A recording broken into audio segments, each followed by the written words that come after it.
ಶ್ರೀಮದ್ಭಾಗವತ ಸ್ಕಂಧ 1 ಅಧ್ಯಾಯ 5 ಶ್ಲೋಕ 7.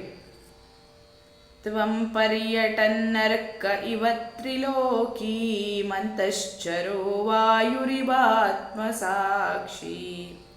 ಪರಾವರೆ ಬ್ರಹ್ಮಣಿ ಧರ್ಮತೋ ವ್ರತೈಃ ಸ್ನಾತಸ್ಯ ಮೇ ನ್ಯೂನಮಲಂ ವಿಚಕ್ಷ್ವ.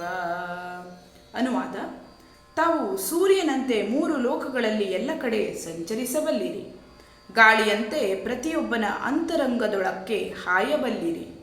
ಹೀಗಿರುತ್ತಾ ನೀವು ಸರ್ವವ್ಯಾಪಕನಾದ ಪರಮಾತ್ಮನಂತೆ ಇದ್ದೀರಿ. ನಾನು ವ್ರತ ಧರ್ಮಬದ್ಧವಾದ ಜೀವನವನ್ನು ನಡೆಸುತ್ತಾ ದೈವ ಧ್ಯಾನದಲ್ಲೇ ತನ್ಮಯನಾಗಿದ್ದರೂ ನನ್ನಲ್ಲಿ ಏನೋ ನ್ಯೂನತೆ ಇದೆ. ಅದು ಏನು ಎನ್ನುವುದನ್ನು ತಾವು ಶೋಧಿಸಿ ಹೇಳಬೇಕು. ಶ್ಲೋಕ 8. ಶ್ರೀನಾರದ ಉವಾಚ ಭವತಾನುದಿತ ಪ್ರಾಯಂ ಯಶೋ ಭಗವತೋ ಮಲಂ ಏನೈವಾಸೌ ನ ತುಷ್ಯೇತ ಮನ್ಯೇತ ದರ್ಶನಂ ಖಿಲಂ.